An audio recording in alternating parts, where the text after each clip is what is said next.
지역의 이슈를 살펴보는 헬로 이슈 토크입니다. 김영록 도지사의 공약이기도 한 동부통합청사 신설에 많은 관심이 쏠리고 있습니다. 오는 7월 개청을 앞두고 서부권에 있는 도청의 이청사 기능을 할 수 있을지 우려의 목소리도 나오고 있는데요. 이번 시간에는 현재 준비 상황을 자세하게 이야기 나눠보겠습니다. 전남도 의회 신민호 기획행정위원장과 함께합니다. 위원장님 안녕하십니까? 네, 반갑습니다. 먼저 현황부터 살펴보면 좋을 것 같습니다. 네. 과거에 광주에 있던 전남도청이 지난 2005년에 무안으로 이전이 됐잖아요. 네. 당시 이전 지역으로 무안이 정해진 배경이 있을까요? 93년 5월 당시 그때 김영삼 대통령의 특별 담화로부터 시작된 도청 이전 사업은 후보지 선정 논란과 이전 사업 재추진 등 숱한 우여곡절 끝에 무안으로 선정되었습니다. 네. 그때 당시 거대 시장으로 변신하고 있는 중국과 인접하여 동북아 시대의 거점 도시를 만들어 성장할 잠재력을 구축하기 위하여 무안으로 결정되었는데요. 네. 전남의 광범위성을 따져보면 아쉬운 점이 참 많았습니다. 도청이 전남의 중심지에 자리 잡아 전남 22개 시군에 1시간 거리 정도에서 이동할 수 있는 그 거리에 선정이 되었으면 좋았을 텐데 네. 당시 동북권과 다른 권역에서도 반대 여론이 좀 높았습니다. 정책 결정 과정에서 이러한 여론을 반영하지 못한 부분이 매우 아쉬웠습니다. 이렇게 무안으로 이전된 이유에 대해서 살펴봤는데요. 예. 도청이 무안 남학 신도시로 이전을 하면서 이 네. 일대가 발전을 했고요. 또 서부권 중심 지역으로 될 수밖에 없었는데 지역에 상당한 영향이 있었죠. 당연하죠. 2005년 10월 15일 무안군 삼학면 남양리 1번지에 건립한 새 청사에서 업무를 시작한 지 지금 17년째 지나고 있는데 네. 말 그대로 상정벽해를 만났다. 상정벽해로 변했다. 네. 그렇게 볼 수 있고요. 청사 이전 당시 한 1000여 명에 불과했는데 남학은 인근 목표를 능가하는 신도시로 자기매림하고 있고 서남권 핵심 거점 도시가 되었습니다. 남학에서 전남도청이 이전한 것을 시작으로 전남교육청 등 공공기관과 금융기관 등 60여 곳 이전해서 네. 행정 중심지로 바뀌었고요. 또 무안국제공항과 무안-광주 고속국도 개통 등 교통 인프라가 확충돼 접근성도 매우 좋아졌습니다. 네. 전남은 인구 감소 지역의 최다 지역으로 22개 시군 중에서 거의 군 단위는 다 인구 감소 지역으로 지금 분류가 돼 있거든요. 네. 그런데 유일하게 군 지역에서 인구 감소 지역이 아닌 군이 바로 무안군입니다. 그리고 5개, 순천, 여수, 광양, 나주 이런 형태로 해서 5개 시를 제외한 16개 군이 인구 감소 지역으로 현재 지정이 되었는데요. 네. 그걸로 봐본다면 무안군은 남학 신도시의 인구가 계속 늘어서 지금은 오감이라든가 남학이라든가 오룡지구 등 1000여 명으로 시작했던 것이 지금 한 6만 7천 명까지 늘었으니까 네. 굉장히 무안이 발전되었다라고 볼 수 있겠고요.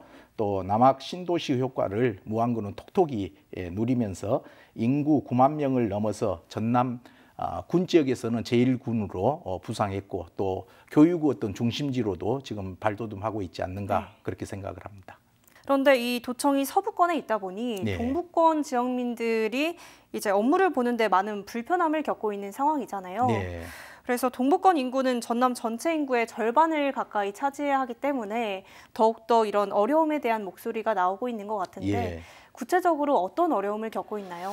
예, 지금 말씀 주셨다시피 전남 인구가 한 185만 명 정도 되는데 네. 동부 육군이 90만 명을 지금 넘고 있습니다. 그러니까 전남의 한 절반 정도가 동부 육군에 인구가 분포되어 있다. 네. 그렇게 봐도 과언이 아닐 것 같고요.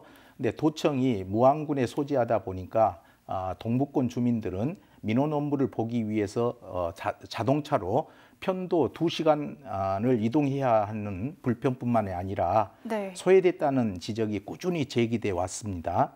도청이 무안으로 이전하기 전에는 동북권에 광주에 도청이 있을 때 동북권의 6급 이상 동북권 출신의 공직자들이 한 48% 정도가 있었는데 도청이 무안으로 이전하고 난 뒤에 6급 이상 공무원들을 봐보니까 채 20%가 되지 않습니다. 이 말은 결과론적으로는 인적 요소의 편중성이 심화되고 있다는 문제고요. 정책 결정 면에서 아무래도 좀 둔화된 결정이 이루어지겠죠. 내가 사는 곳의 어떤 정책 결정을 하게 되면은 쉽게 잘 알기 때문에 정책 결정을 할 수 있지 않겠습니까? 그런 문제점들이 좀 대두되고 있고요. 동북권 통합청사는 이러한 지리적 문제를 보완하고 전남의 지속 가능한 발전을 이끌 새로운 성장 동력으로서 역할을 톡톡히 할 것으로 기대를 하고 있습니다. 아무래도 동부지역본부의 민원 업무 기능이 좀 충분치 않는 등 이런 불편함을 겪고 있는 것 같습니다. 말씀해 주신 이런 어려움들을 해소하기 위해서 이제 동부통합청사가 지어지는 거잖아요. 지난 2019년에 동부청사가 들어올 장소로 순천 신대지구가 확정이 됐는데요. 이곳으로 결정된 이유가 있을까요? 신대지구는 동북권 중심에 위치한 지리적인 강점이 있습니다. 그리고 교통, 문화, 주밀, 생활권 등 모든 면에서 입지 조건이 우수했기 때문에 통합청사 건립지로 유리하게 선정이 됐지 않는가 그렇게 보고 있고요. 또 지금 더욱 강점인 것은 신대지구에 있는 인구 구성도를 봐보면은 30대로 편성이 되어 있습니다. 평균 연령이요. 그래서 젊은 도시이고 주변 지역 택지 개발로 확장성이 높은 지역이기도 하기 때문에 아마 신대지구의 전라남도 동북권 통합청사가 건립된다면 정주 여건이 좋아져서 인구가 계속 늘고 또 주변 상권이 활성화되리라고 그렇게 기대하고 있습니다. 또 이 동부통합청사가 말 그대로 도청의 제2청사 역할을 할 거라고 하잖아요. 구체적으로 어떤 역할을 하게 될까요? 동부통합청사는 동북권에 흩어진 도산하기관을 아우르는 다목적 청사를 건립해서 동북권 주민들에게 종합적이고 빠른 행정 서비스를 하는 것은 물론이고 문화도 향유할 수 있는 열린 공간이 될 예정인 걸로 알고 있습니다.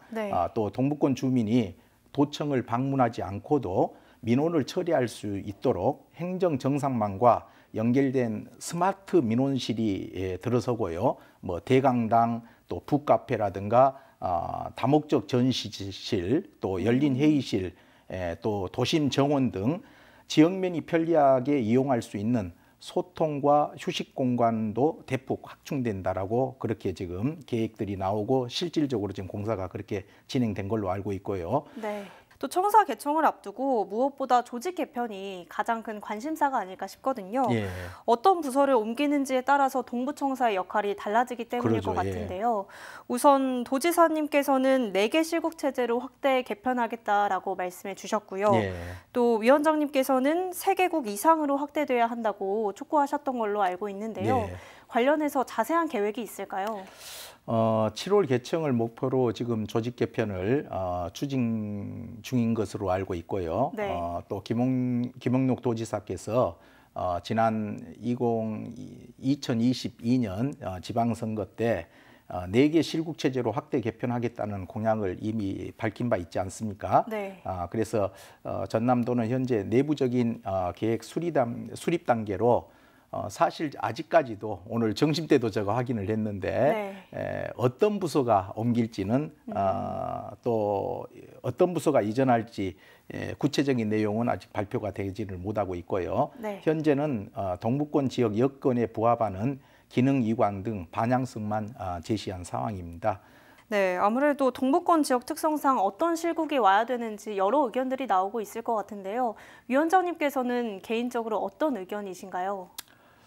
저 개인적인 의견입니다. 저는 우리가 샘을 팔 때 샘물이 잘 나올 곳을 파야 되지 않습니까? 샘물이 나오지 않는 곳을 죽으라고 파본들 우리가 샘물을 얻을 수 없는 것처럼 동북권 제2청사의 조직 개편 문제는 바로 샘물이 콸콸 쏟아져서 그것이 옆에도 물을 좀 주고 나눠줄 수 있는 그런 시스템으로 난 작동했으면 좋겠다. 단순하게 동북권의 어떤 발전만을 보고 샘물을 나눠주는 것이 아니라 우리 전남도 전체의 발전에 부응해 줄 수 있는 그런 조직 개편이 좀 되었으면 하는 생각이고요.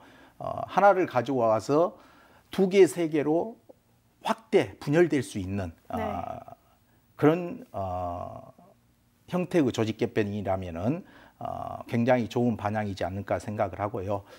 지금 전남 동북권은 전남의 어떤 경제의 65%를 차지하고 있고요. 네. 또 전남 관광의 70%가 동북권에 많이 편중되어 있습니다. 네. 그런 것들이 잘 활용될 수 있었으면 좋겠습니다. 그리고 그런 측면으로 생각해 본다면은 일단은 경제 파트 쪽에서 경제 파트가 3개 국이 있거든요. 전략산업국과 일자리 경제, 그다음에 에너지 산업국이 있는데 아마 전략산업국 아니면 일자리 경제 둘 중에 하나가 결정되지 않을까. 에너지 산업국은 아마 이쪽 그 신안의 풍력단지가 대단히 풍력단지가 오기 때문에 저쪽으로 오기는 시너지 효과를 발휘하는 데는 좀 어렵지 않겠느냐 생각을 하고 있고요. 그리고 관광 분야에 대해서는 이것은 심도 있게 좀 고민할 필요가 있다라는 생각들을 해보고 있습니다. 그리고 기존 환경국이 있기 때문에 기존 환경국이 그대로 하게 될 거고, 그리고 여순 사건 지원단은 아마 올 수밖에 없지 않느냐 그런 생각들이 있고요. 또 다른 언론의 보도에 의하면은 뭐 여성정책관실이라든가 뭐 여러 가지가 뭐 거론되고 있는 걸로는 알고 있습니다만은 아직까지는 그것은 우리 도청 보톡통신이다. 그냥 그렇게 이해를 하면 될 것 같고요. 단순하게 어떤 권역의 발전이 아닌 이번 동부 제2청사 문제는 전남의 발전을 추동해 갈 수 있는 조직 개편이 되기를 그렇게 희망을 해봅니다. 그리고 앞서 말씀해 주신 것처럼 어떤 실국이 옮겨지느냐에 따라서 직원들의 인사나 또 주거지 이동 문제 같은 부분 뭐 이런 이해관계가 얽혀 있잖아요. 최근 도의회가 현장 간담회를 통해서 동부청사에서 일할 직원들의 애로사항을 듣는 시간을 가지지 않았습니까? 네, 정말 직원들이 느끼고 있는 부분들을 듣는다는 데 있어서 의미가 있을 것 같은데 현장의 목소리는 어땠나요? 다양한 어떤 직급의 직원들의 의견을 자유롭게 개진하는 좋은 어떤 시간들을 가졌었는데요.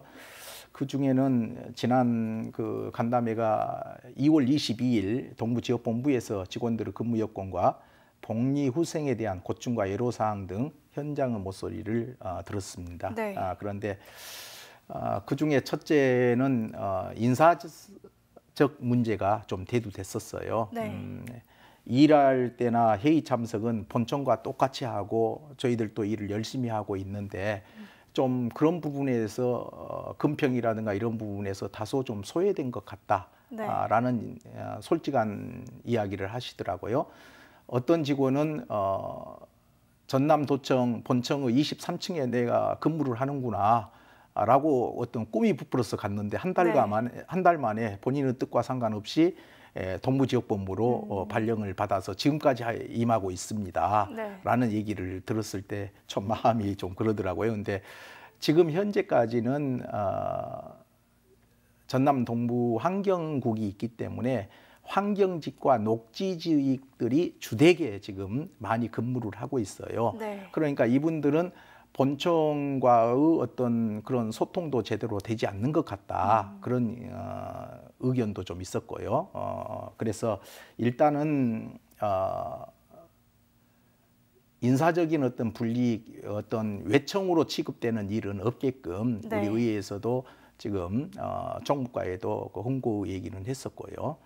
또 소통에 관한 문제는 지금 현재 환경국만 특수직렬들만 거기에 거의 많이 근무를 하거든요. 그런데 서너 개 국이 거의 가다 보면은 300명이 넘는 인원이 근무를 하다 보니까 서로 어떤 본청과의 인적 교류들은 있을 수 있겠다. 그런 측면도 있었고요. 그래서 그 녹지직이라든가 환경국에서는 대안으로 순환 근무제를 제안을 하더라고요. 한 10년 단위로 국 단위를 좀 바꿔서 근무하는 것은 어떻겠느냐 그런 의견도 있었습니다. 그래서 충분하게 그런 부분들은 집행부에 전달해서 장기적인 어떤 과제로 검토할 수 있도록 그렇게 지금 조치를 했고요.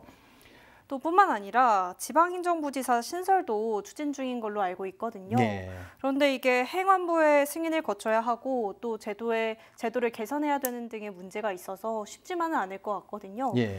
이 지방행정부지사가 도입되면 어떤 효과를 기대해 볼 수 있을까요? 통합청사가 제2청사 역할과 기능을 갖추기 위해서 현재는 동부본부가 상급 국장급인 상급 체제로 동부지역본부장을 하고 있는데 동부 제2청사의 어떤 동부지역본부장은 1급으로 좀 격상을 시키자. 그래서 왜냐하면은 여태는 한 개국이었단 말이에요. 근데 이제 3개국 내지는 4개, 5개의 어떤 실국을 관장을 해야 될 거기 때문에 1급을 좀 격상으로 행정부지사급으로 격상을 좀 시켜야 되지 않느냐. 이미 제가 2020년에 도정 질문에 이 부분을 요구를 했었습니다. 그래서 지사님도 직급 상향에 대해서 적극적으로 나서겠다. 이제 문제는 지방자치단체가 나급 이상으로 직급을 늘리기 위해서는 행안부 승인을 얻어야 되는 관건이 있습니다. 그래서 지금 전라남도에서도 지방자치법에 의해서 광역시도의 부단체장 정수를 늘리고자 현재는 지금 2명으로 정해져 있습니다. 그래서 법령 개정도 좀 필요하기 때문에 지난 11월 울산에서 대통령 주재로 열린 제2차 중앙지방협력회의 등을 통해서 자치 조직권 확대 차원에서 지방행정부지사 신설을 건의해 놓은 상태로 알고 있고요. 또 통합청사가 제2청사 역할과 기능을 갖추기 위해서 직급 상향은 최우선 과제라고 저는 생각을 합니다. 지방행정부지사가 도입된다면 전남의 2만여 공무원의 1급 승진이라는 꿈과 또 희망을 갖고 일할 수 있는 동기부여도 될 거라고 봅니다. 이렇게 직급 상향부터 또 지방행정부지사 도입까지 오늘 다양한 이야기 나눠봤는데요. 결론적으로는 지역 균형 발전이 목표가 아닐까 싶거든요. 동부청사가 문을 열게 된다면 지역 균형 발전 기대해봐도 될까요? 결론적으로 얘기하면 기대할 수 있을 것 같고요. 제가 경상남도는 우리 전라남도처럼 이렇게 광범위하게 지금 경상남도도 도가 형성되어 있기 때문에 지금 창원에가 본청이 있지 않습니까? 그래서 경상남도는 또 우리 전남과는 반대적으로 서부청사가 있습니다. 진주에가. 그런데 경상남도 같은 경우에는 서부청사에 지금 본청 개청하여 서부청사의 3분의 1이 도청 직원들이 근무를 합니다. 우리 전남보다 훨씬 더 지금 앞서 있다. 지역 균형 발전을 위해서 노력하고 있는 모습은 앞서 있다라고 생각을 합니다만 현재 경상남도 서부청사가 개청되면서 한국 국가산당 조성과 남부 내륙철도 조기 착공, 또 지리산 케이블카 설치, 항노화 산업 육성, 또 구토부 해안 발전 거점 사업 선정 등 서부 경남 발전을 위한 주춧돌이 되어가고 있습니다. 전남은 권역별 장점을 최대한도로 활용하여서 동부권에 적합한 조직 개편과 운영이 되도록 정책 결정이 된다면은 이보다 더 좋은 우리가 장점을 최대한도로 활용해 보자 이 말입니다. 권역의 장점들을 또 동부청사가 제대로 기능을 해서 동부권이 일어서고 다시 전남 전체가 일어서서 그런다면 우리 대한민국이 더 발전할 수 있는 계기가 되지 않겠느냐 생각을 하고요. 우리 전남 균형 발전을 통해 국가 균형 발전을 이루게 되는 마중물 역할을 하지 않겠느냐 저는 감히 그렇게 생각을 해봅니다. 오늘 말씀 여기까지 듣겠습니다. 함께해 주셔서 감사합니다. 감사합니다. 지금까지 동부통합청사 개청을 앞두고 현재 준비 상황은 어떤지 이야기 나눠봤는데요. 지역민의 불편함을 해소하고 지역 균형 발전을 위해 추진하는 만큼 어떻게 운영해 나갈지 더 촘촘하고 체계적인 준비가 필요할 것 같습니다. 오늘 시간은 여기서 마칩니다. 지금까지 헬로 이슈 토크였습니다.